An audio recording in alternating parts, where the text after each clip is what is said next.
Castro Lozano, un hombre que tiene una carta y una trayectoria de servicios al país sumamente importante y con quien existe de verdad un profundo aprecio y respeto a esa trayectoria y a esos trabajos. Tendría el uso de la voz el senador Roberto Gil Suárez por si quisiera hacer algún comentario. Gracias, presidente. En efecto, el día de hoy se reúnen las Comisiones Unidas para conocer, dar cuenta y celebrar la comparecencia prevista en nuestros acuerdos parlamentarios de la propuesta que ha hecho el presidente de la República de designación del maestro Juan de Dios Castro Lozano para un cargo de magistratura de la Sala Regional del Tribunal Federal de Justicia Fiscal y Administrativa en el estado de Durango. En consecuencia, señor presidente, si así lo estima usted conveniente, y dado los precedentes que existen en esta materia, poder dar paso a una intervención inicial del maestro Juan de Dios Castro Lozano y posteriormente poder desahogar las preguntas que tengan a bien formular los grupos parlamentarios. Así será, senador Roberto Gil Suárez. En este propósito presentaríamos al maestro Juan de Dios Castro Lozano. Con mucho gusto, señor presidente. El maestro Juan de Dios Castro Lozano es licenciado en Derecho por la Universidad Autónoma de Coahuila, cuenta con maestría en Derecho Laboral por la misma institución, así como diplomado en Derecho Penal por la Universidad Iberoamericana Plantel Laguna. Es autor de diversas obras jurídicas, entre las que destacan Las partes en el juicio de amparo y la justicia constitucional y la interpretación de la Constitución en México. En el ámbito profesional cuenta con amplia experiencia en el sector público. Ha sido secretario de Acuerdos, juez local letrado mixto, juez civil en el Poder Judicial del Estado de Coahuila, dictaminador jurídico de la Secretaría de la Reforma Agraria, diputado federal en 4 legislaturas, senador de la República en 2 legislaturas, consejero jurídico del Ejecutivo Federal en los periodos 2000, 2003 y 2005 y 2006, subprocurador de Derechos Humanos, Atención a Víctimas y Servicios a la Comunidad de la Procuraduría General de la República. Actualmente trabaja en la implementación del sistema penal acusatorio en la Procuraduría General de la República. Sea usted bienvenido, maestro Juan de Dios Castro Lozano. Tiene el uso de la voz hasta por 10 minutos. Gracias. Señores presidentes de las comisiones de Hacienda y Crédito Público y de Justicia de esta honorable Cámara de Senadores. Señoras senadoras, señores senadores, primero debo expresar que para mí es un honor el nombramiento que el presidente de la República ha expedido en mi favor para la magistratura del Tribunal Federal de Justicia Fiscal y Administrativa. Y digo que es un honor porque, debo decirlo, siempre me encantó la judicatura. Fui juez en el estado de Coahuila en los ámbitos penal y civil.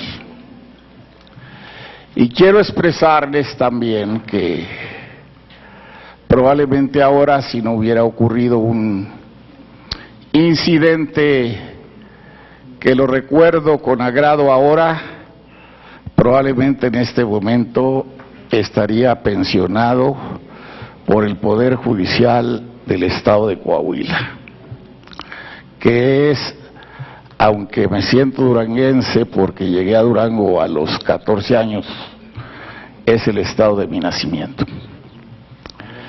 Quiero expresarles también que esta magistratura se tiene que desarrollar en un tribunal que maneja más de 100,000 asuntos al año.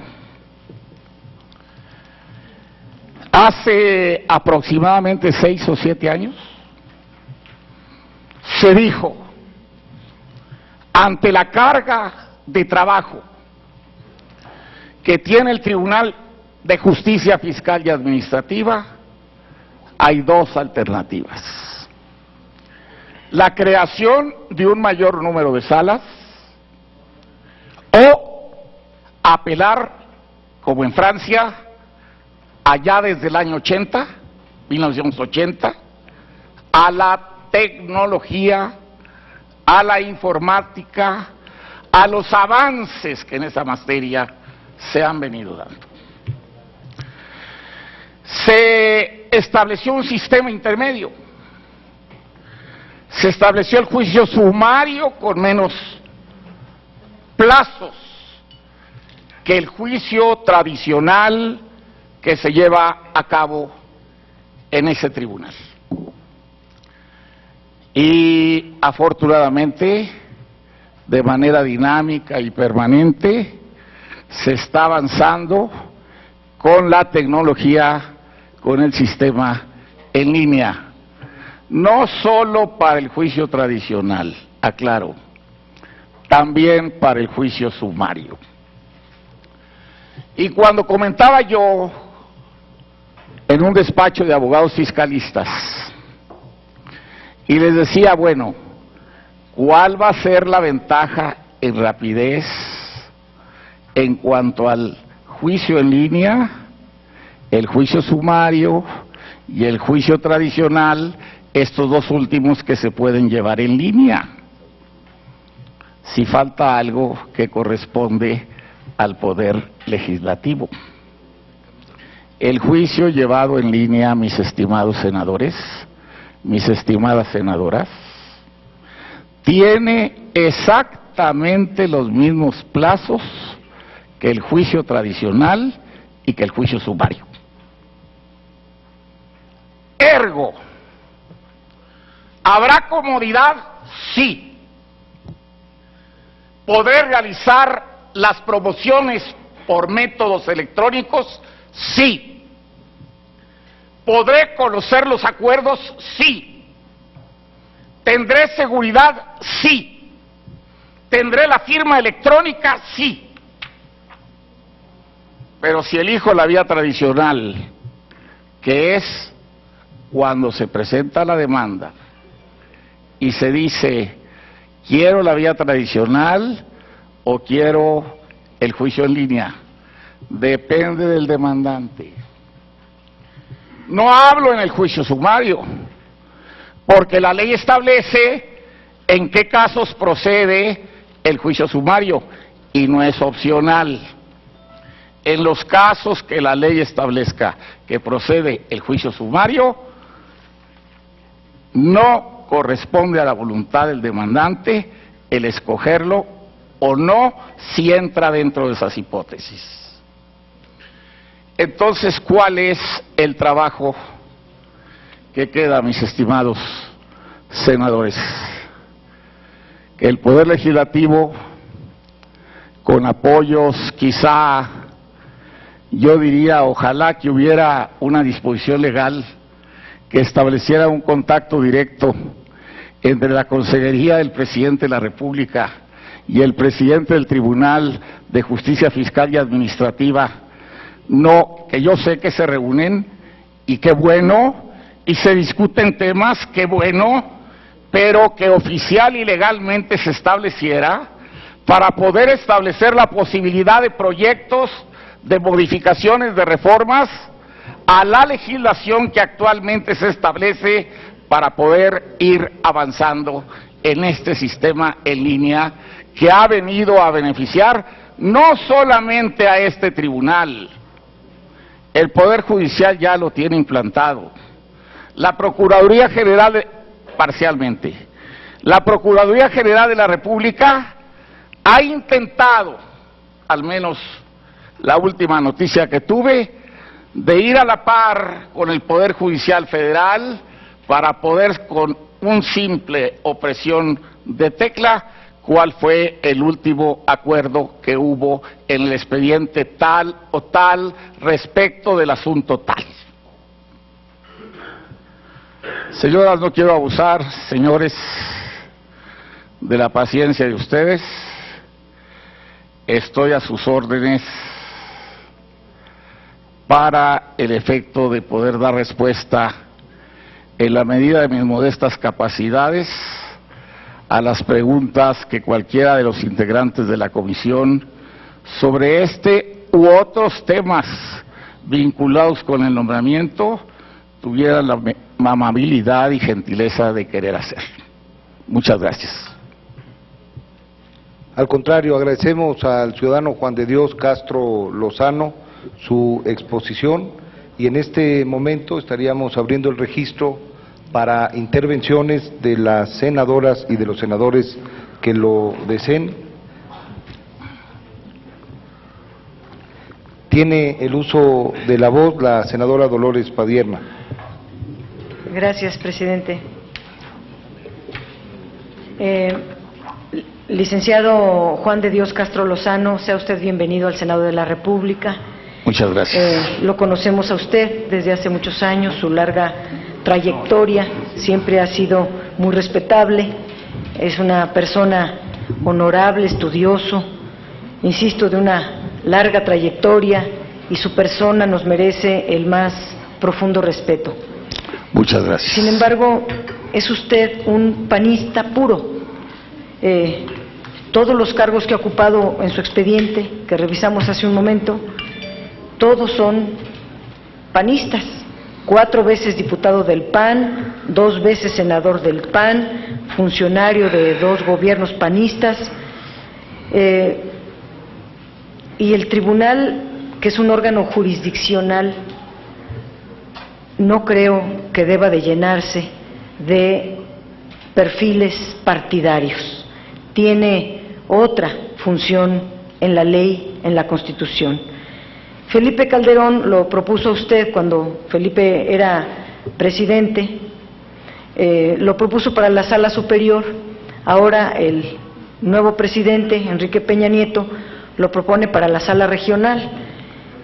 Lo primero que habría que subrayar es que desde el gobierno de Vicente Fox, los tribunales administrativos o penales se han estado llenando de magistrados de despachos ligados al PAN o bufetes jurídicos. No negamos que sean buenos abogados, se han destacado por eso, pero insisto, el tribunal no es para cargos partidarios.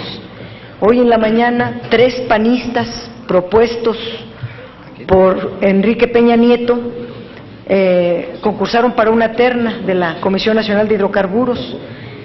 Pareciera que solo si se es del PAN este Senado se mueve, y pareciera también pues que solamente los acuerdos cupulares entre el gobierno y el PAN, o el PRI y el PAN, es a cambio de los votos de las leyes secundarias que esperamos 3 meses que llegaran y nunca llegaron. Entonces yo solamente, después de este comentario general, le quisiera hacer esa pregunta. ¿Considera usted adecuado que al rato el PRD o el PRI y entonces los tribunales sean de los partidos políticos?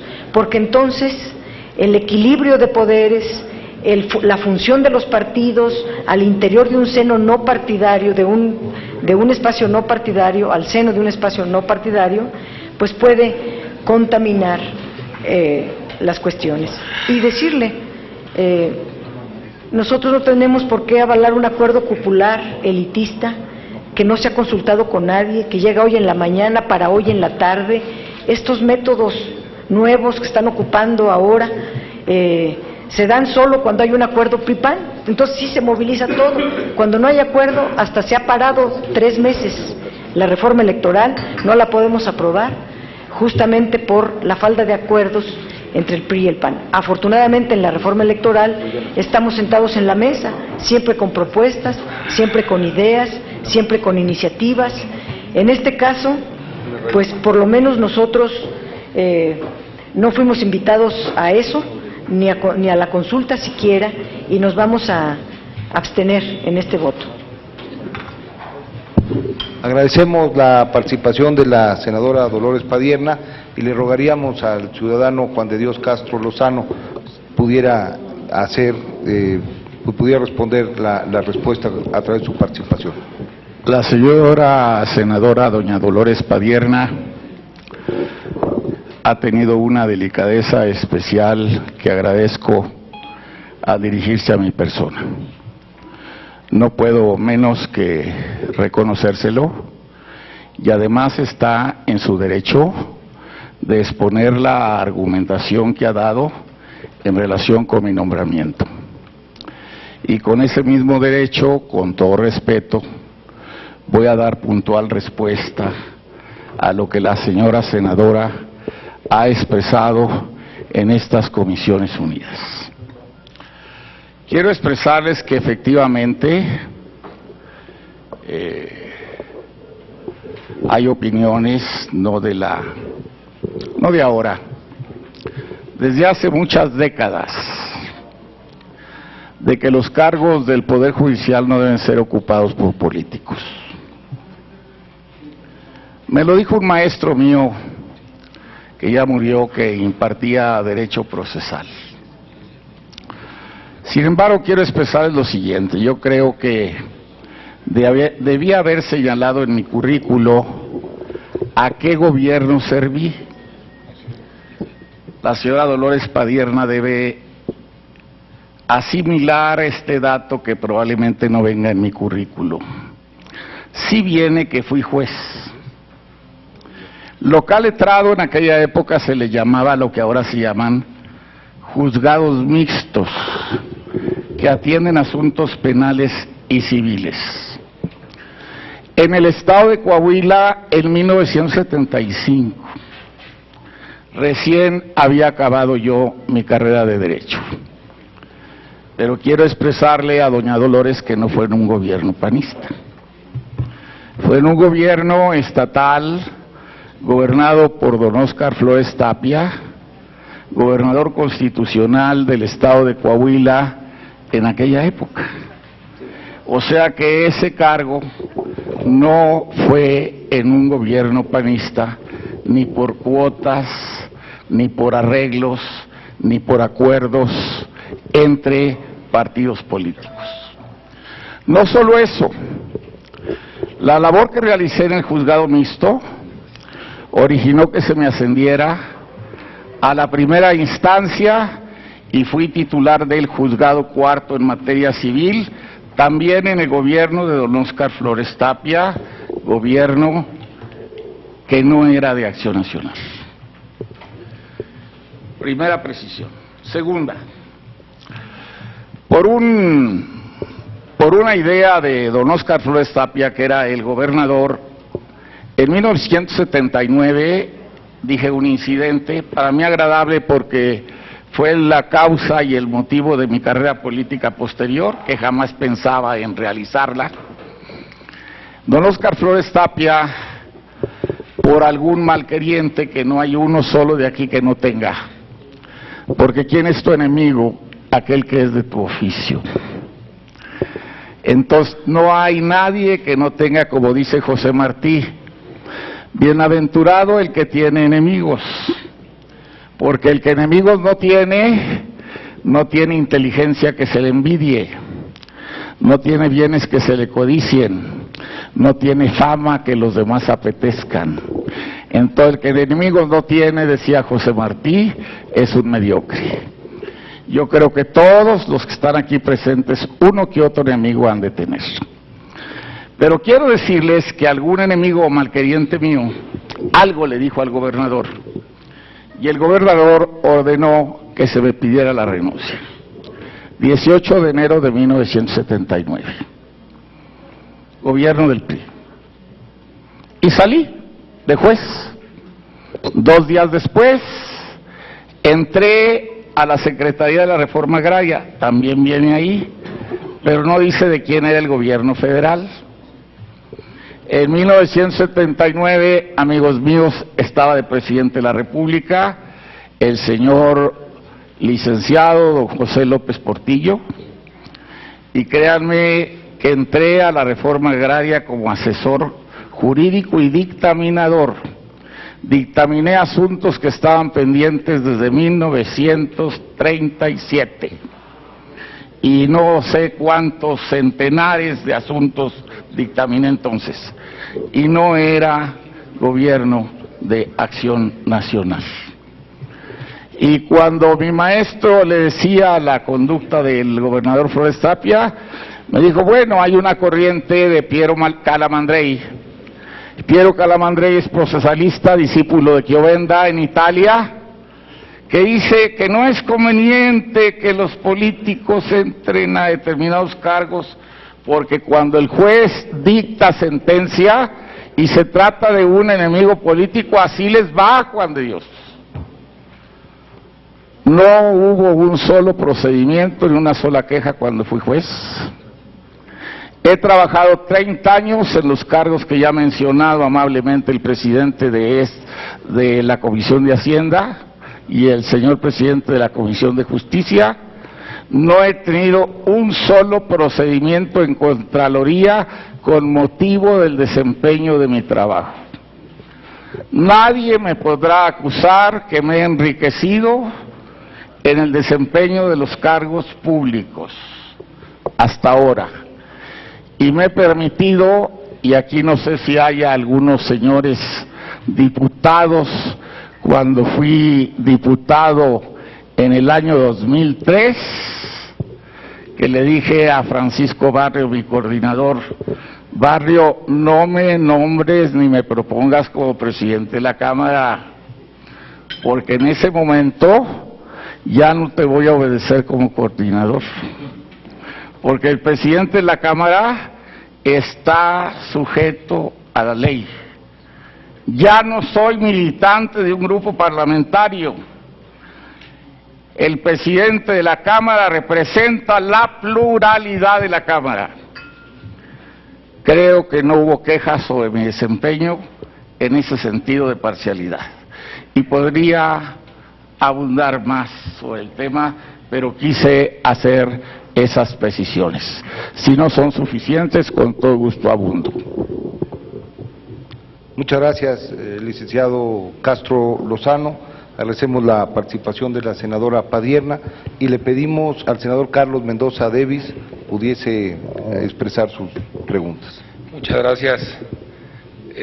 Maestro Juan de Dios Castro, gracias por estar hoy aquí con nosotros atendiendo la propuesta que han hecho en su favor para ocupar el cargo de magistrado de Sala Regional del Tribunal. Debo decirle que es en lo personal un honor el poder estar aquí platicando con usted, compareciéndolo a usted. Gracias. Quiero decir que en efecto, abundando sobre lo que usted señalaba, hay espacios de su carrera profesional en donde usted ha demostrado con hechos lo que es tener independencia incluso más allá de las convicciones políticas. Pero además, los grandes debates jurídicos se dan basados y fundamentados en el mundo en posiciones políticas. Los grandes debates de la Corte están dados entre posiciones conservadoras y liberales, que no son más que posiciones políticas en relación y en torno a los problemas. Es más, en países organizados de maneras distintas al nuestro, Estados Unidos, los jueces hacen campañas políticas llamando al voto a quienes habrán de impartir justicia, incluso a quienes habrán de procurarla. De manera que yo no veo en el licenciado Juan de Dios Castro Lozano impedimento alguno, porque su historia lo avala en su capacidad. Sin embargo, licenciado Castro Lozano, a mí me llamó mucho la atención su planteamiento original con relación al juicio en línea. Yo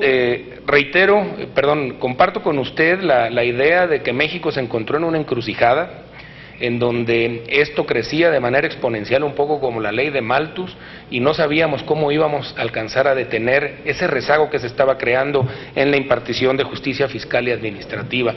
Podíamos haber seguido creando uno y otro tribunal, haciendo las cosas como veníamos, y no sé si hubiera tenido esa carrera un fin.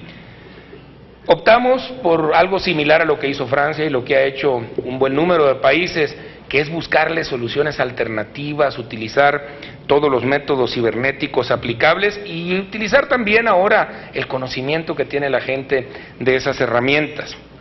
Sin embargo, mi pregunta va más allá de eso.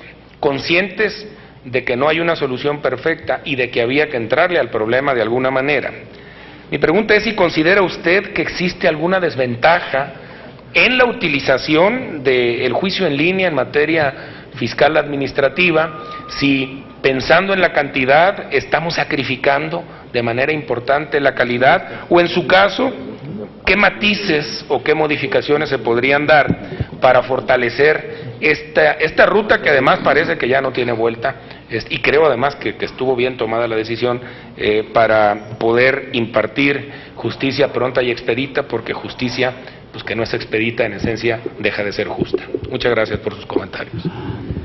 Muchas gracias al senador Mendoza Davis por su participación, y le rogaría al ciudadano Castro Lozano pudiese tener a bien dar respuesta. Gracias, señor presidente. Mi respuesta es categórica. Sí, debe continuarse. Es la tendencia no solo del país, es la tendencia del mundo. Recuerdo que en mi intervención inicial señalé que gracias a la informática, desde 1983, Francia empezó a reducir el rezago que tenía de la cantidad de asuntos pendientes de resolver.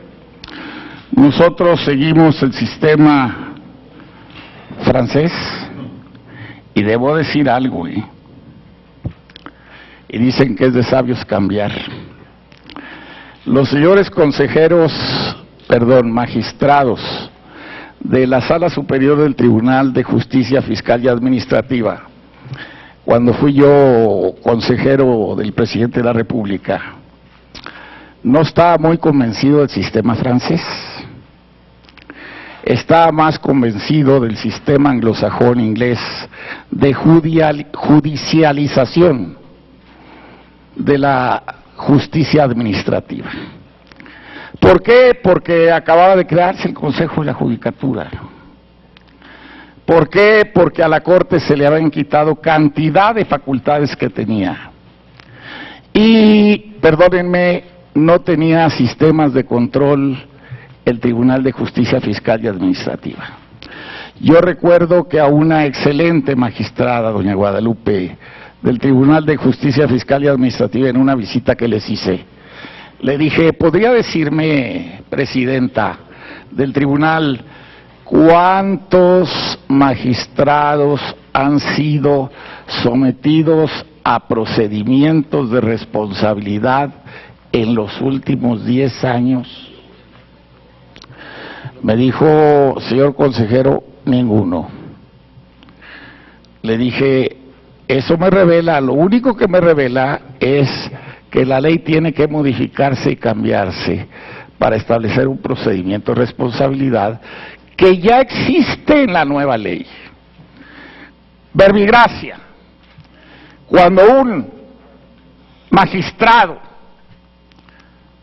ponente no presenta en los tiempos que marca la ley el proyecto de resolución del asunto que se ha puesto a su consideración, hay manera. Si se repite, no solo la amonestación, sino incluso la destitución, que está en manos del presidente de la República después del pedimento de la Sala Superior del Tribunal de Justicia Fiscal y Administrativa. En aquella época no lo había. Entonces, yo pienso, repito, que este sistema pero termino. Yo era partidario para que hubiera un órgano como en el Poder Judicial, que el Consejo de la Judicatura disciplina a todos los jueces menos a la Corte. Y eso quería yo también para el tribunal. He cambiado mi criterio. Prefiero el sistema francés y mejorar los sistemas de fiscalización en la ley. El problema no es si alguien cumple o no cumple con su función. El problema es si funcionaron o no los mecanismos de fiscalización, y eso lo digo para todos los gobiernos del mundo. Entonces, yo pienso categóricamente sí. Segundo, ¿qué adaptaciones pueden hacérsele? Muchas. La tecnología avanza a pasos agigantados. Y créanme que ustedes tienen en sus manos, eso. ¿Y saben por qué? Porque el presupuesto de egresos es facultad exclusiva de la Cámara de Diputados, pero la ley de ingresos no.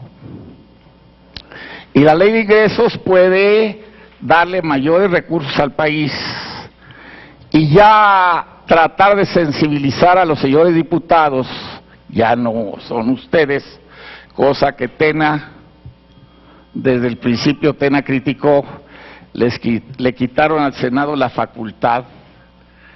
Después de la Constitución de 1857 hasta la ley de la convocatoria en 1874 y 75, no hubo Senado. Y cuando se restableció, ya el Senado no tenía facultad. No tienen facultad a pesar de que representan a los estados. Yo soy partidario todavía de esa corriente. Contesto, y no contesté una pregunta de la senadora Dolores Padierna y aprovecho ahora. Sí, nosotros hicimos acuerdos con el PRD y con el PRI. Los senadores de circunscripción nacional, de representación proporcional, fue una propuesta de el PRD en 90 y tantos. A mí no me agradaba,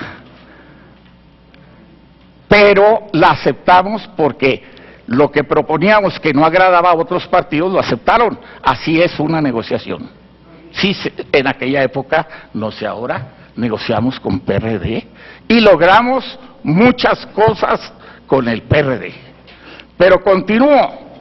Quiero señalarles, señoras y señores, que sigo pensando que debe continuarse con este sistema, con tecnología, pero con recursos. Muchas gracias, maestro Castro Lozano, por su respuesta, y me complace mucho concederle el uso de la voz al senador Manuel Camacho Solís. Muchas gracias, sea usted bienvenido. Quiero seguir insistiendo en lo que aquí dijo la senadora Dolores Padierna. Yo en lo personal también fui diputado en esa legislatura y sí tengo una opinión de que Juan de Dios Castro es un hombre honorable, competente y elocuente. Y decir eso después de toda una vida profesional es algo que no puede uno dejar de decir, sobre todo cuando le consta. Sin embargo, lo que ella aquí sostenía y que yo comparto, no es este nombramiento en particular, sino es el método que está atrás de este nombramiento. Entonces, cuando hay necesidad de lograr la aprobación de alguna iniciativa, se da un acuerdo en la cúpula y ahí vienen los nombramientos. Y eso es algo que me parece que no podemos aceptar. Lo que estamos aquí discutiendo es la relación entre el Ejecutivo y el Poder Legislativo, en donde o hay operación política o hay imposición, ya sea de manera directa o de manera convenida. Entonces, por esas razones que nosotros vamos a abstenernos, no por la persona, lo quiero dejar perfectamente claro, sino por el mecanismo que se está utilizando para hacer esta propuesta.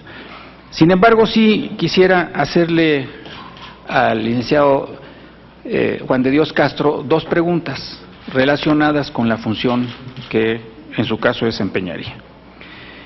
Una, si hay alguna información que nos hicieron llegar respecto a que en algún caso en particular, en algún momento, él tuvo una actuación fuerte en contra de la señora Aleida Calleja, que fue presidenta de AMEDI, y sí me gustaría saber cuál es su opinión sobre qué fue lo que ocurrió y por qué adoptó la posición que adoptó.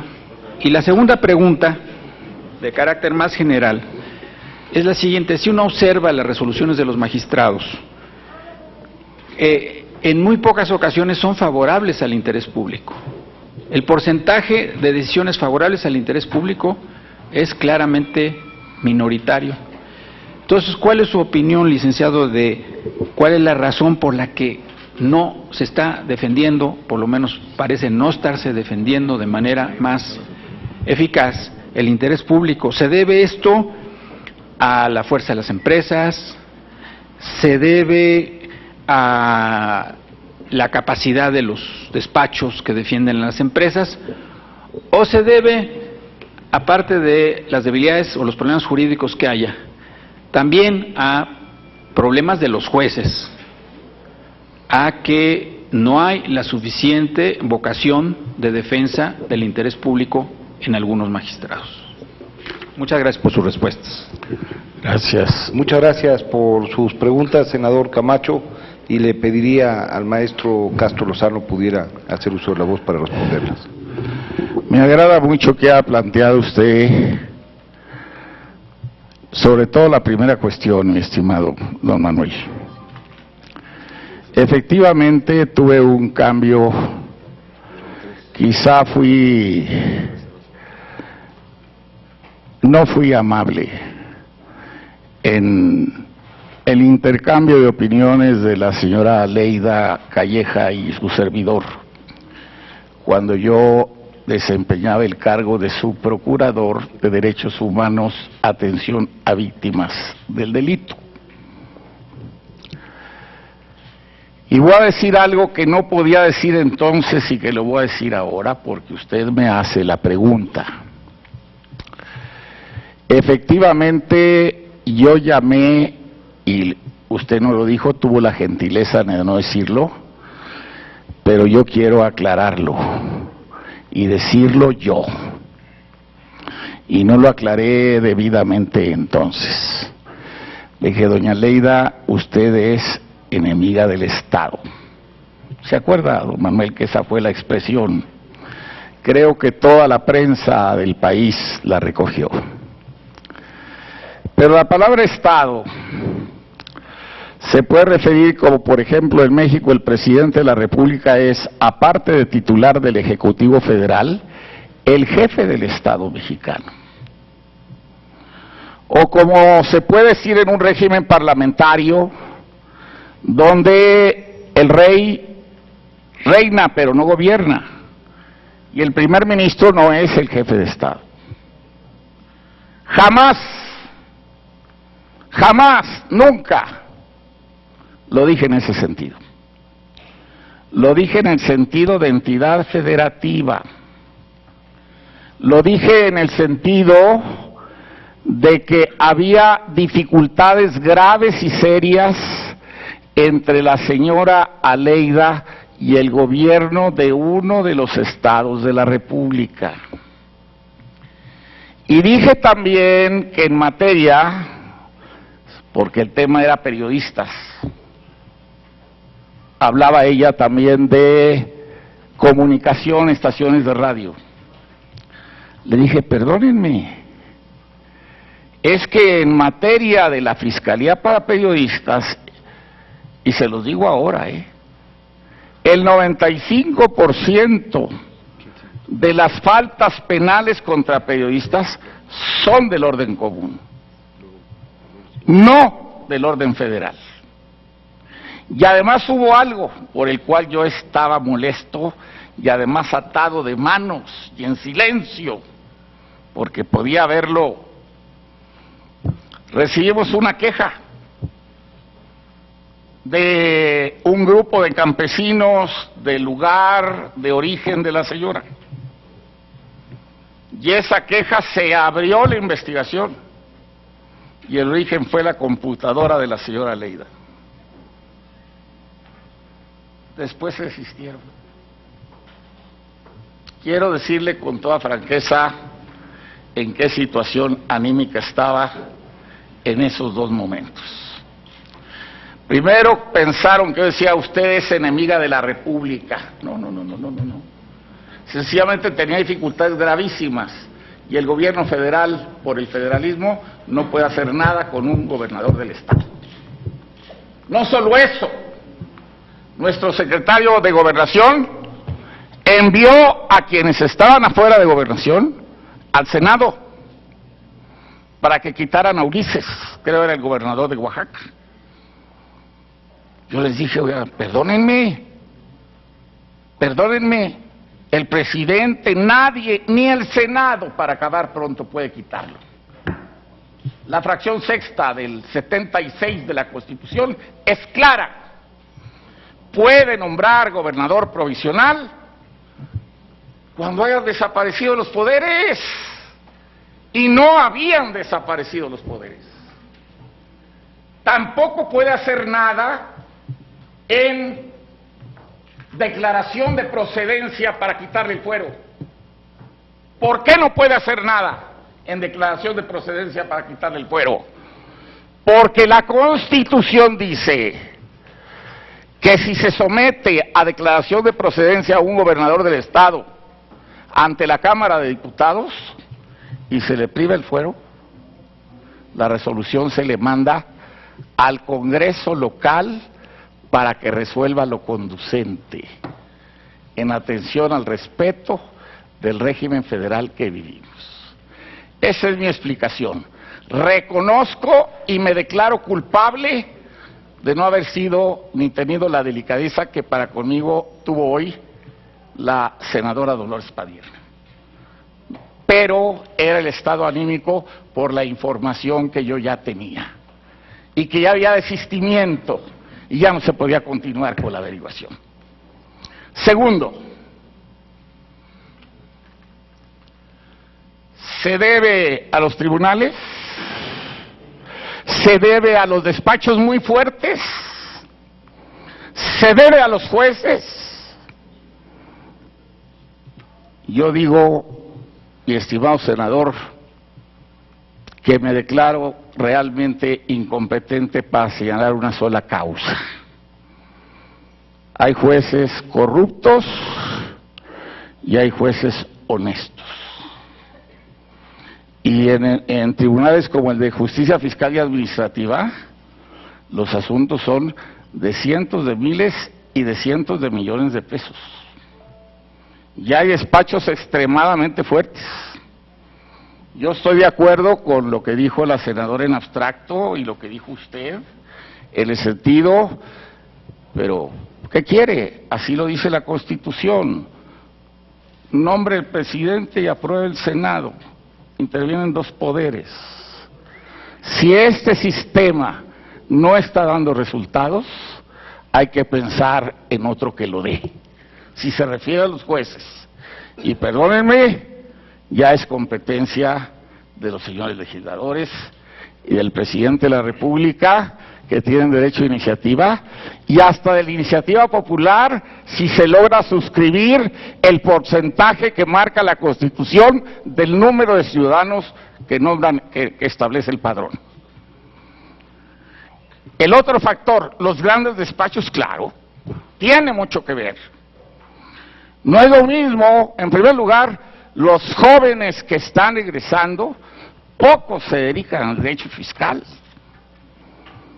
Y los especializados en derecho fiscal toman asuntos importantes. Y la mayoría del pueblo, tiene usted razón, está desprotegida.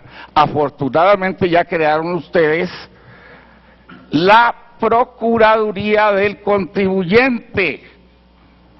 Pero quiero decirles, ¿quieren resolver el problema? Hagan una Procuraduría General del Contribuyente como están establecidos los defensores de oficios en todo el país, donde hay varios en cada uno de los tribunales, y que en cada sala regional existan defensores dependientes de la Procuraduría Contribuyente para asesorar a los causantes pequeños que no tienen recursos para pagar buenos abogados. Y podría seguir abundando. Sí, cómo no, senador, con mucho gusto. Sobre la primera pregunta, ya no hablamos del pasado, hablamos de su posición actual sobre el tema de la señora Aleida Calleja. Sí. ¿Usted cree que hay o puede haber razones de Estado para limitar las libertades ciudadanas? La pregunta que me hace es muy fácil porque la respuesta es obvia. Jamás, nunca. Yo establecí un hecho, no justifiqué, repito, no justifiqué la conducta de las autoridades estatales. Tan no la justifiqué que a 8 columnas, Juan de Dios dice que en Oaxaca se violan derechos humanos. Muchas gracias. Le pediríamos al senador Blázquez haga uso de la voz para formular sus preguntas. Sí, muchas gracias. Don Juan de Dios, le saludo con respeto. Gracias. Quisiera nada más hacer unas observaciones como una parte de la mesa que lo está usted evaluando, que lo está escuchando. Yo no dudo de las capacidades que usted tiene como conocedor del derecho, y al reconocimiento que le he hecho aquí mi compañero Manuel Camacho Solís, habla muy bien de sus habilidades y sus conocimientos. Sin embargo, yo quisiera preguntarle si usted de veras se siente apto para el desarrollo de esta función. Las aptitudes que un servidor público, y máxime cuando se trata de un impartidor de justicia, no solamente pasan por el lado del conocimiento de las leyes, sino también pasan por el perfil, por el espacio, el tiempo y la circunstancia que ese individuo vive. Yo en lo personal encuentro dos que pudieran ser impedimentos desde mi punto de vista, y yo quisiera que usted me los aclarara. El primero es el hecho de que yo lo siento a usted muy contaminado con el tema partidista. He sentido que tiene usted por ahí diferencias que no se le reprueban, al contrario, usted las ha manifestado, pero que sí, en el momento que estamos viviendo en el país, y nosotros como Senado de la República somos el receptáculo de esto, en lo personal yo sí veo que está usted muy complicado en sus relaciones político-partidistas, y me temo que esto le pudiera afectar a la hora de desarrollar sus funciones. Lo segundo es también un historial de situaciones donde usted no ha expresado una manera sobria, mansa, ecuánime en sus participaciones públicas. Incluso me lo refleja el hecho de que tiene usted problemas para contener de alguna manera sus emociones. Y esto obviamente no solamente es el tono con que usted habla, la manera como subraya sus palabras, sino que a esto lo acompañan algunas actuaciones. Algunas han sido señaladas y las otras están ahí reflejadas de manera pública. Entonces sí me gustaría que con sinceridad nos diga si está usted en el espacio, en el tiempo, en la circunstancia y en su condición personal de vida para darle este voto, para que usted alcance esta posición. Se lo digo con todo respeto. Muchas gracias. Agradecemos la participación del senador Blázquez. Le pediría al maestro Juan de Dios Castro puede hacer uso de la voz. Me hace una pregunta extremadamente difícil porque elogio en boca propia es vituperio. Solo le contestaré de la siguiente manera. Está el diario de los debates. Un señor diputado en la Cámara de Diputados que fue miembro del Consejo de la Judicatura Federal, que fue miembro del Instituto Federal Electoral, del IFE, y fue funcionario importantísimo, secretario de don Andrés Manuel López Obrador. Cuando yo estaba interviniendo en tribuna, desde su lugar, cuando pidió él una interpelación, me dijo: es que, maestro, noto y advierto de usted lo que acaba de decir, mucha iracundia. Yo le dije: no, lo que tengo es emoción, y eso lamentablemente, llámele cualidad o defecto, toda mi vida la he tenido. Yo no puedo convencer a mis oyentes si yo no creo en lo que digo. porque los oyentes captan la falsedad del que habla. La captan. Transmito mis emociones, hago énfasis en ellas. A veces subo la voz excesivamente, a veces la bajo, a veces en forma intermedia. Entonces, eso por lo que se refiere al énfasis, diría es un exaltado. Miren cómo habla, así ha hablado siempre, por desgracia así ha hablado siempre. Pero vea mis discursos en el diario de los debates y vea si he dicho una injuria a mi oponente. Una característica de los debates es que no nos hemos injuriado. Segundo, probablemente se lo acepto, porque dice usted, el tiempo y el lugar. Estamos en el tiempo adecuado, estimado. Yo duraré no 10 años, si Dios me deja vivir y puedo morir en un instante, en un segundo, o puedo vivir más tiempo, duraré a lo sumo 3 años como magistrado, porque la ley marca que debo jubilarme a los 75 años y tengo 72. Y algunos me decían, porque pasó 1 año y medio sin que me llamaran para la sala superior, me decían, es que dicen que estás muy viejo, Juan de Dios. Le dije, diles por favor a los compañeros senadores que estoy envejeciendo, sí, pero de los pies hacia arriba, no de la cabeza a los pies. Es una figura. En lo otro, pues vuelvo a insistir. Si tengo dificultades en mi partido,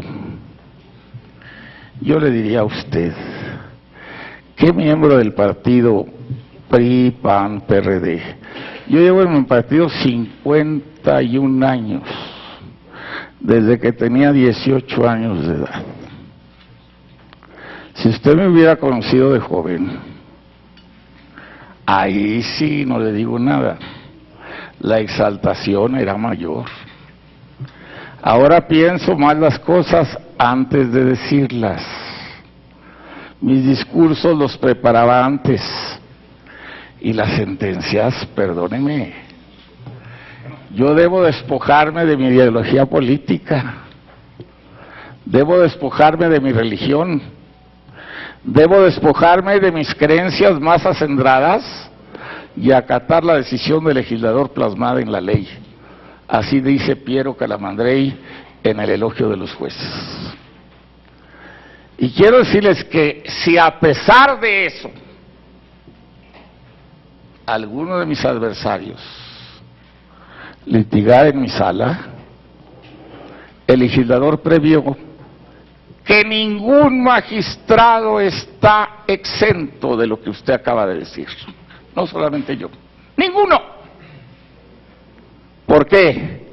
Porque hay un capítulo en la ley que dice recusaciones y excusas. Señores magistrados, me excuso de conocer, porque saben que este señor me revienta el hígado. Tengo enemistad abierta con él, no puedo juzgarlo. O es muy mi amigo, lo quiero mucho, no puedo juzgarlo.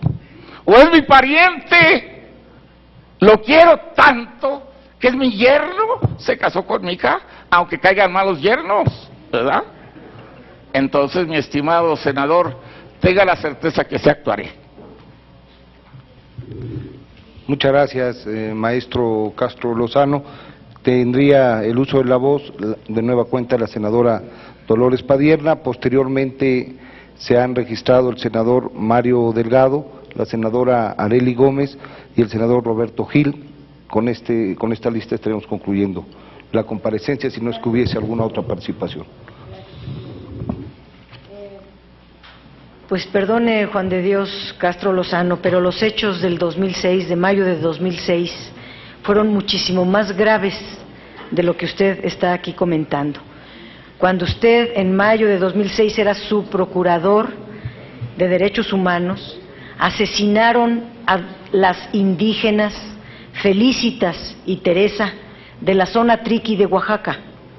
Ellas dirigían una radio comunitaria.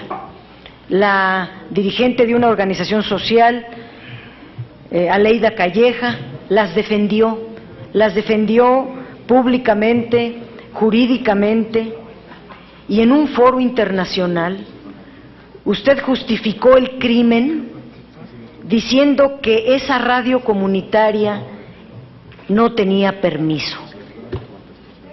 Aleida Calleja obviamente cuestionó su criterio, y fue cuando usted le contestó que ella, Aleida Calleja, era una amenaza para el Estado mexicano. Entonces, no solamente no fue usted poco amable, no, fue persecutor de una defensora de los derechos humanos, siendo usted su procurador de derechos humanos, y actuó en forma muy autoritaria, como de ultraderecha, que odian a la izquierda, que odian a las organizaciones independientes, a los indígenas, y entonces sí vale la pena preguntar la aptitud para ocupar el cargo, porque si así va a dictaminar, demostrando odio, como lo acaba de comentar, bueno, el asunto es muchísimo más grave. Estos hechos están en la historia ya, es inútil quererlos cambiar, pero me parece que actuar así contra Aleida Calleja, al menos hoy, debió haber merecido de usted una solicitud de perdón, y también a las indígenas asesinadas, no justificar. Hoy es momento de pedir perdón. No podemos justificar ningún asesinato solo porque las radios comunitarias, dice usted, no tenían permiso.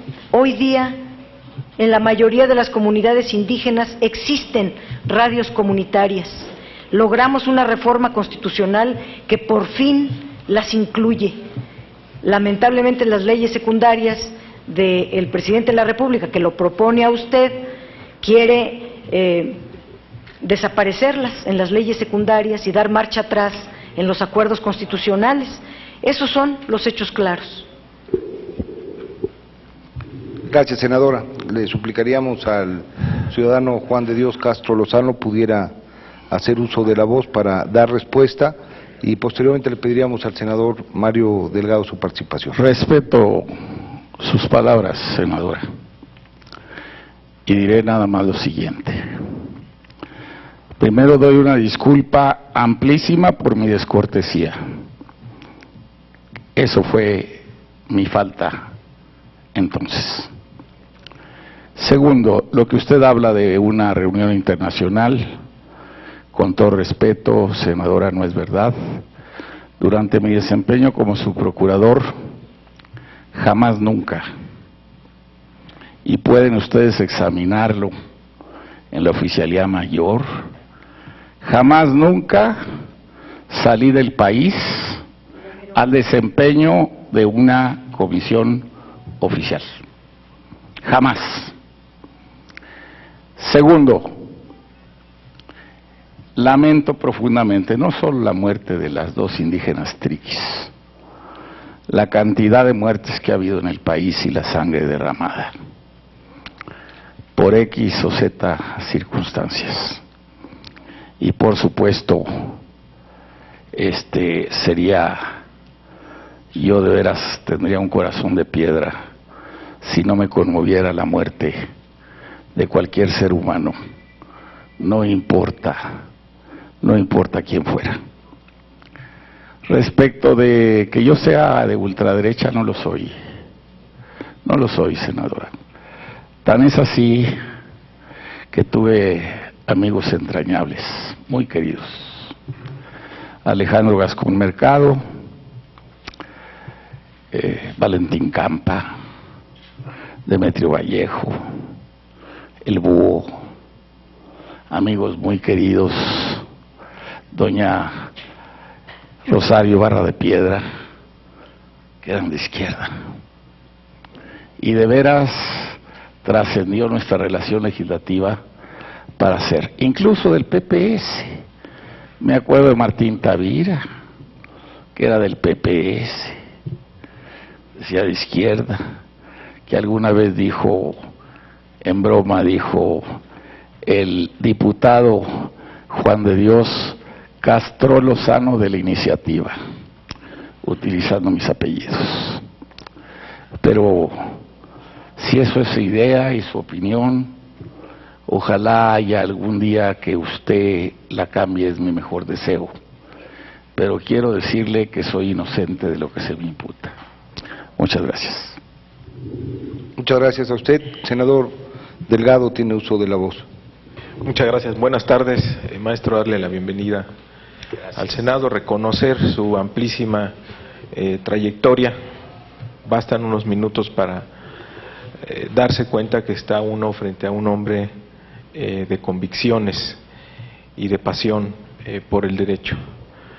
Por eso me interesa conocer mucho cuál fue su experiencia en la Subprocuraduría de Derechos Humanos y Atención a Víctimas, en una de las etapas más oscuras de la historia de nuestro país, donde la guerra contra las drogas del presidente Calderón representó una violación masiva y sistemática de los derechos humanos.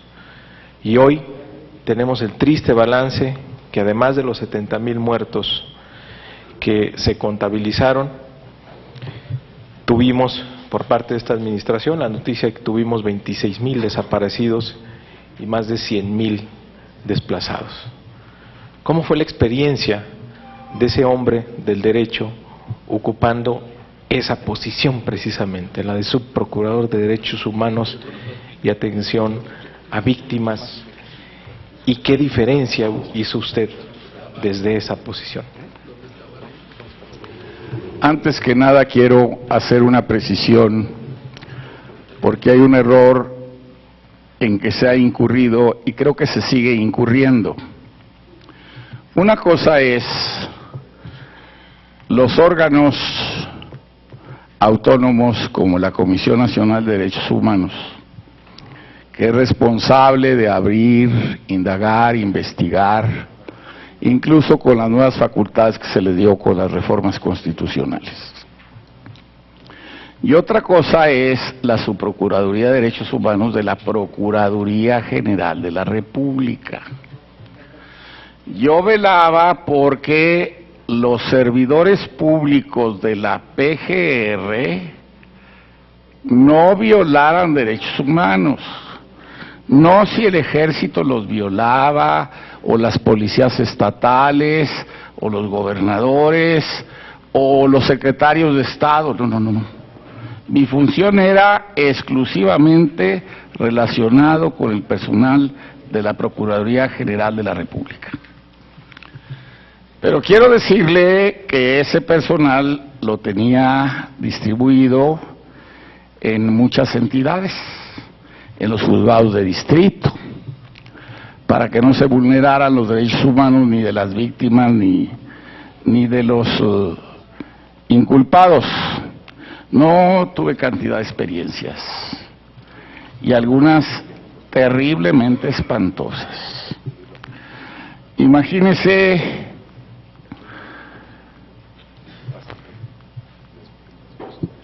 que el artículo 20 de la Constitución le da, entre otras garantías, al detenido.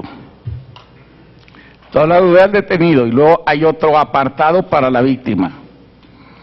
Le da al detenido el tener defensor de oficio, si no tiene defensor particular.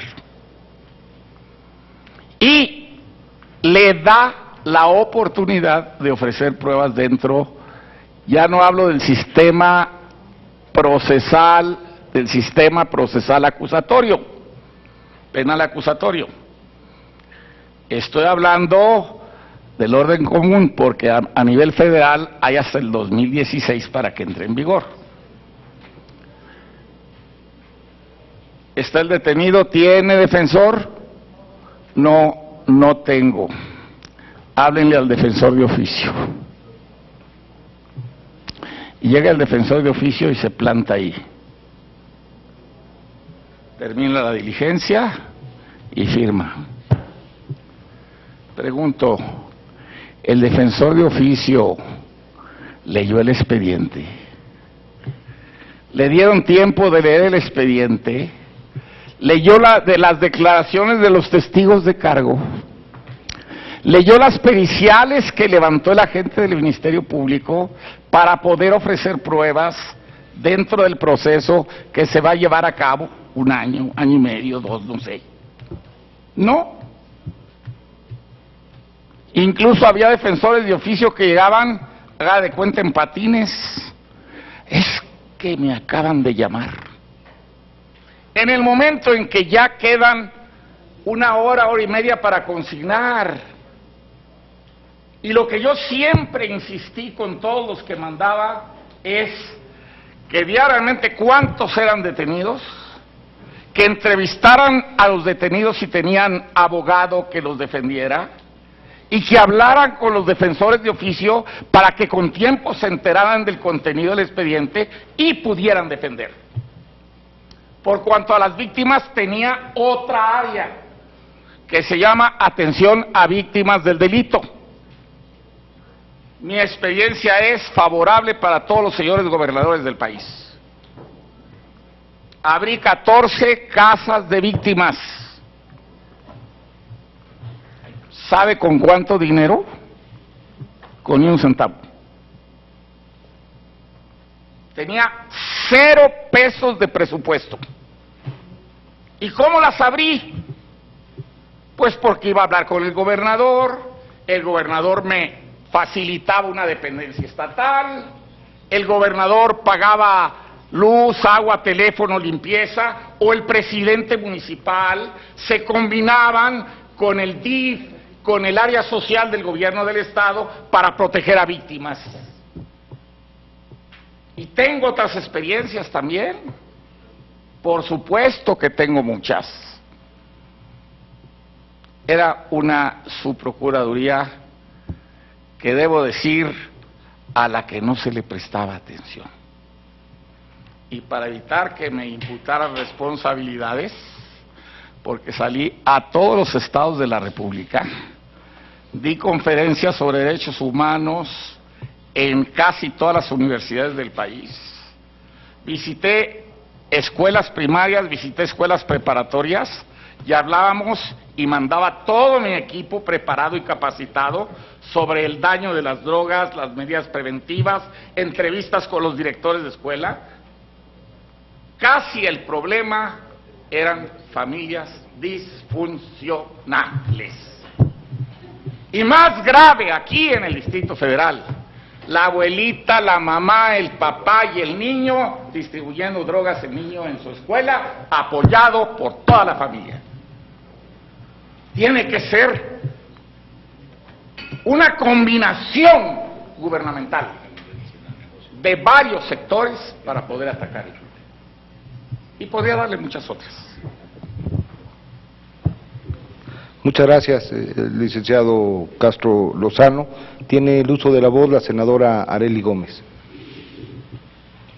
Maestro don Juan de Dios Castro, bienvenido. Antes que nada lo felicito por haber sido propuesto por el presidente de la República para ocupar el cargo de magistrado del Tribunal de Justicia Fiscal y Administrativa.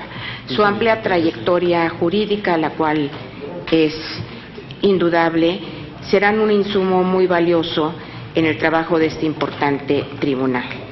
Comparto la opinión que se ha presentado aquí por el senador Manuel Camacho y el senador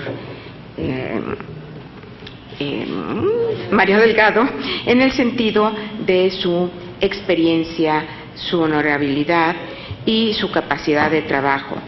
Usted y yo coincidimos en la Procuraduría General de la República. De hecho, nos sentábamos juntos los lunes. Yo ahí sí constaté su entrega, su capacidad y todo lo que usted hizo por implementar a nivel nacional las casas de víctimas, y donde usted, como usted lo señala, no tenía el apoyo suficiente, ya que pues desafortunadamente la Procuraduría General de la República nunca ha tenido un presupuesto apto, idóneo, para poder realizar sus funciones como se merece. Entonces, yo lo único es, yo no le quisiera hacer ninguna pregunta porque tuve la oportunidad de platicar con usted de muchos temas jurídicos y no sabría qué preguntarle. Lo único es que le deseo toda clase de suerte.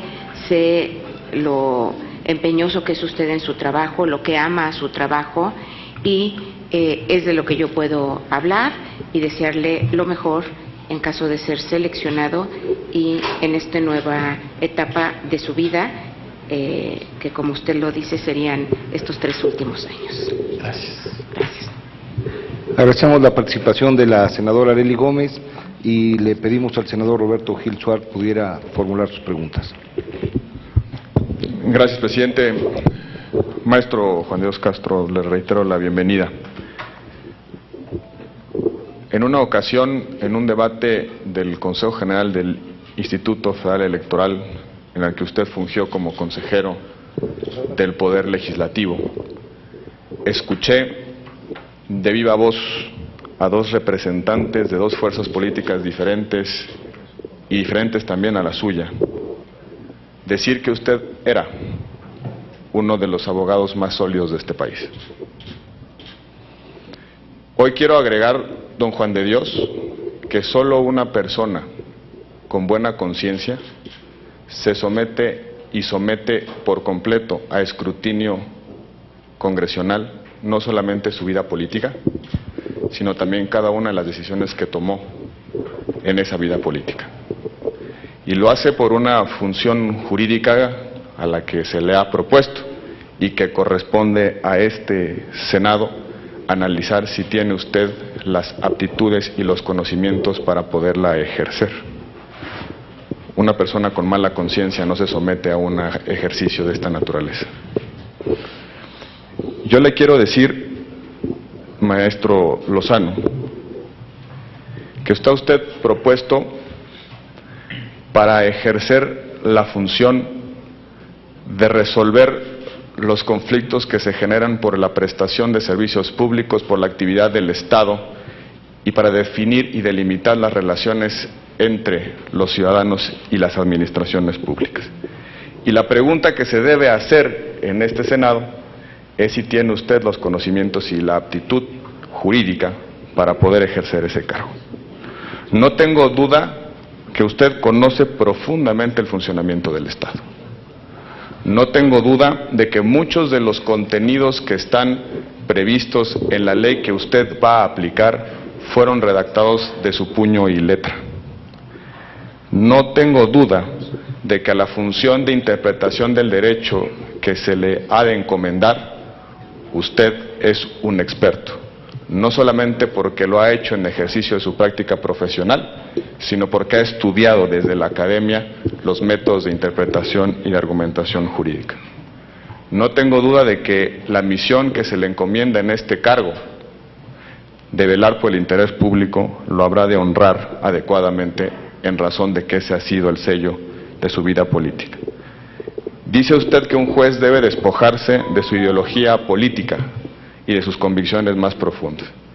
También hemos escuchado a sus adversarios y oponentes en política reconocer ese desapego en el ejercicio de funciones que exigen imparcialidad e independencia frente al interés propio. Maestro Lozano, yo le quiero hacer simplemente una pregunta. ¿Cuál cree usted que son los retos fundamentales del Tribunal Fiscal a partir del nuevo paradigma constitucional que reconoce la aplicación directa, el principio pro persona y el mandamiento vinculante de los derechos humanos en todos los sectores del derecho? ¿Cómo usted, en caso de ser aprobado por esta soberanía, hará y dará vigencia a los derechos humanos en la función jurisdiccional para lo cual ha sido usted propuesta por el presidente de la República. Y quisiera hacer simplemente una precisión.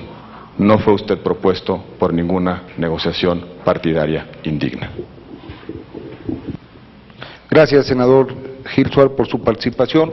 Se le concede el uso de la voz al ciudadano Juan de Dios Castro Lozano para expresar su respuesta. Mi estimado senador, es usted una pregunta que en lo personal a mí me ha preocupado mucho. Mientras esa sea la jurisprudencia de la Corte, yo estoy obligado, en los términos que marca la ley de amparo, que obliga a los tribunales judiciales, administrativos y del trabajo a respetar la jurisprudencia de la Corte. Esté o no esté yo de acuerdo con ella, por eso dije. No me gustó, a la mejor medalla, pero debo decirlo. No me gustó la decisión de la Corte, que cambió décadas de jurisprudencia al establecer el control difuso de la Constitución, cuando se reforma el título primero de la Carta Magna, y ya no se habla de garantías, sino de derechos humanos, protegidos por las garantías. ¿Por qué? Lo diré con palabras de Tena. Abro comillas. Tena Ramírez, experto en derecho constitucional. Vamos a dejar al criterio de cualquier juez del país, cuando la ley dice A, pero si su criterio dice que viola derechos humanos, no aplicar la ley y aplicar su criterio. Acabo la mañana de hoy, porque estaba leyendo jurisprudencia no solamente de la Sala Superior, sino también de la Corte. Hay una de 5 renglones. El control difuso de la Constitución obliga al Tribunal Constitucional, al Tribunal Fiscal y Administrativo, Tribunal de Justicia Fiscal y Administrativa. Por lo tanto, si soy juez, gústeme o no, lo dije hace rato, tengo que aplicarlo. Y ya le tocará al litigante afectado el seguir el procedimiento de amparo y buscar que ojalá se dé en un futuro pronto el cambio de jurisprudencia de nuestra Suprema Corte de Justicia de la Nación. Si no acatamos las decisiones de los jueces, si no acatamos las decisiones del Tribunal Máximo, sería el caos en el ámbito jurídico. Yo no estoy de acuerdo con Donoso Cortés cuando dice estas palabras que son horribles. Para conservar el orden en la sociedad, la ley. Si la ley no es suficiente, la dictadura. No, la ley. Recordemos cómo hacía en el Critón Sócrates hablar a las leyes. Son el cimiento del Estado. Gracias a ellas nací, me casé, tuve hijos, me forjé, trabajé como abogado, como maestro en muchas instituciones, me desempeñé en los 3 poderes de mi país. Siento un honor en haber servido a mi país gracias a las leyes. Jamás me atreveré a minarlas. Eso es lo que le contestaría, mi estimado senador. Muchas gracias, ciudadano Juan de Dios Castro Lozano. Con esta respuesta concluye su comparecencia. Agradecemos el tiempo y la disposición y le suplicaríamos esté usted atento a las noticias que con respecto a este procedimiento la Cámara de Senadores le hará llegar. Muchas gracias por su presencia. Gracias, señores presidentes, señoras y señores senadoras y senadores. Muchas gracias. Vamos a... ¿Tengo el permiso de la presidencia para retirarme? Sí, señor. Aquí está. Gracias. Muchas gracias, maestro. El siguiente punto del orden del día, que convoca a las Comisiones Unidas de Hacienda y Crédito Público y de Justicia, tiene precisamente el de revisar las votaciones, el de revisar las propuestas del presidente para ratificación del Senado a través de estas comisiones. Son, en este caso, 3 dictámenes. El primero, que tiene que ver con las candidaturas del ciudadano Ramón Ignacio Cabrera León, de la ciudadana Gabriela María Chaín Castro, las cuales comparecieron el pasado 12 de marzo ante estas Comisiones Unidas y fueron turnadas el 21 de octubre del 2013. Posteriormente, un segundo dictamen en donde se estarán analizando las candidaturas de los ciudadanos David Gustavo Bustos Pérez, Héctor Alejandro Cruz González, Rolando Javier García Martínez y Fabiola Montes Vega, quienes también comparecieron el pasado 12 de marzo y cuyo turno llegó a estas comisiones el pasado 6 de diciembre del 2013, y un último dictamen que tiene que ver con la discusión y en su caso ratificación del ciudadano Juan de Dios Castro Lozano, cuya presentación a la Cámara de Senadores ocurrió el 27 de abril del 2014 y el turno de la comparecencia fue precisamente el día de hoy, 28 de abril del 2014. Está en este sentido, señor presidente, abierto a discusión y a trámite estos 3 dictámenes. A su consideración, si no hay solicitudes para el uso de la voz, vamos a someter a votación los dictámenes en lo general y en lo particular. El primer dictamen para someter a votación es el relativo a los nombramientos del señor Ramón Ignacio Cabrera León y de la señora Gabriela María Chaín Castro. Los que estén por la afirmativa, se manifestaron levantando la mano. En contra, abstenciones. Se aprueba. Abstención del senador Mario Delgado Carrillo. Se aprueba por mayoría de votos y una abstención. Está a su consideración el dictamen relativo a los nombramientos de los señores David Gustavo Bustos Pérez, Héctor Alejandro Cruz González, Rolando Javier García Martínez y Fabiola Montes Vega. Las señoras senadoras y señores senadores que estén por la afirmativa, síbanse manifestarlo levantando la mano. En contra. Abstenciones. Una abstención del senador Mario Delgado. Se aprueba por mayoría de votos y una abstención. Por último, se somete a votación el dictamen relativo al nombramiento de Juan de Dios Castro Lozano. Las señoras senadoras y señores senadores que estén por la afirmativa, síbanse a levantar la mano. En contra. Abstenciones. Se aprueba por mayoría de votos el dictamen respectivo. Es cuanto, señor presidente. Muchas gracias, senador presidente. Con esto pediríamos turnar a lo correspondiente a la mesa directiva del Senado de la República y estaríamos con esto concluyendo la agenda y el orden del día de las comisiones unidas de Hacienda y Crédito Público y de Justicia del Senado de la República. Para quienes integramos la Comisión de Hacienda, estaría pidiéndoles un minuto en términos que tenemos que desahogar también 2 dictámenes que tienen que ver con los acuerdos para la promoción y protección recíproca de la inversión, tanto del país de Bahrein como de Kuwait.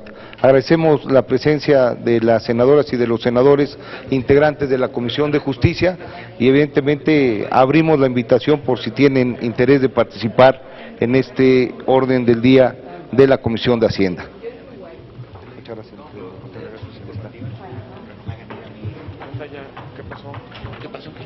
No te pregunto.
Muchas gracias. Estos son dictámenes que de manera conjunta, les voy a suplicar un minuto de su atención nada más para poder desahogar este tema. Este es un dictamen que tiene que ver con los acuerdos con los gobiernos del Reino de Bahrein y con el gobierno de Kuwait para la promoción y protección recíproca de inversiones. El turno legislativo fue tripartito. Este tema lo conoce la Comisión de Hacienda y Crédito Público, pero también lo conoce la Comisión de Relaciones Exteriores Genérica y la Comisión de Relaciones Exteriores para Asia-Pacífico.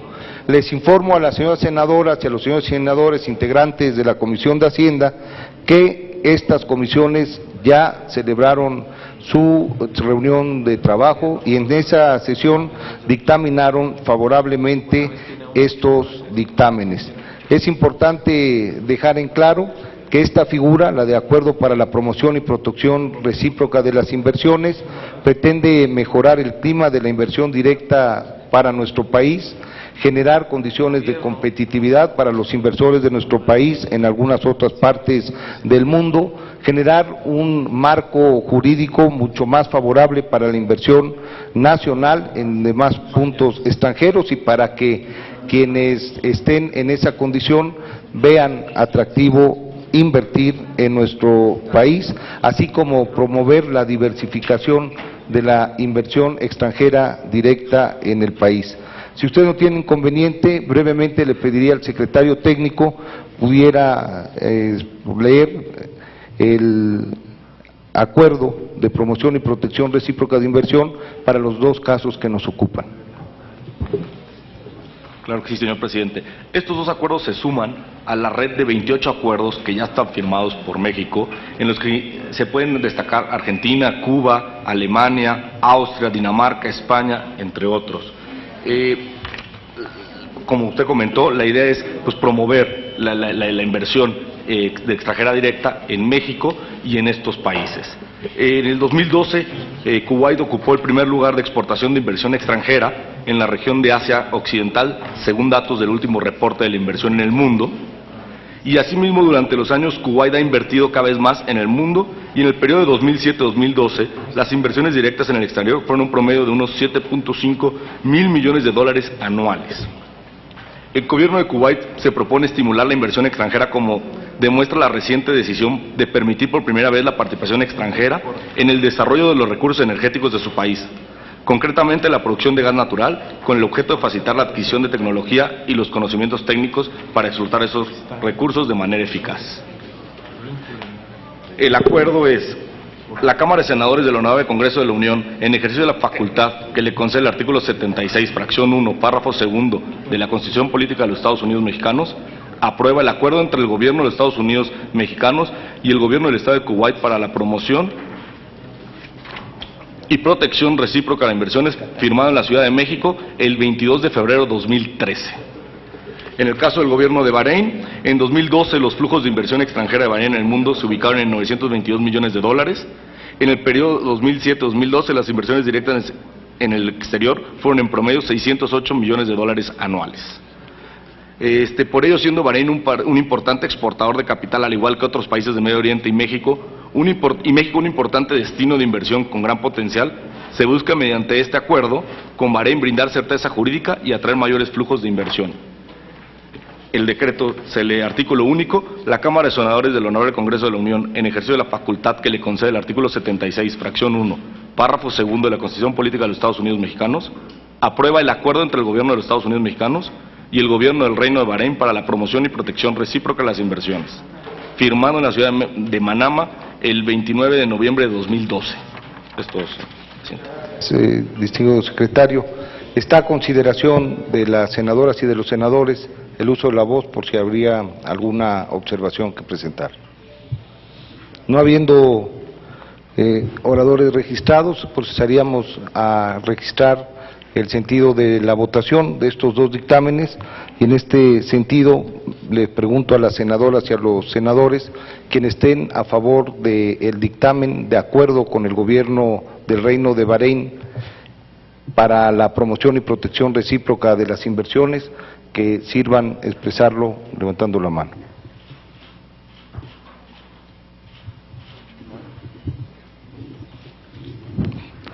¿Sí? Muy bien, la mayoría. Se vota por unanimidad.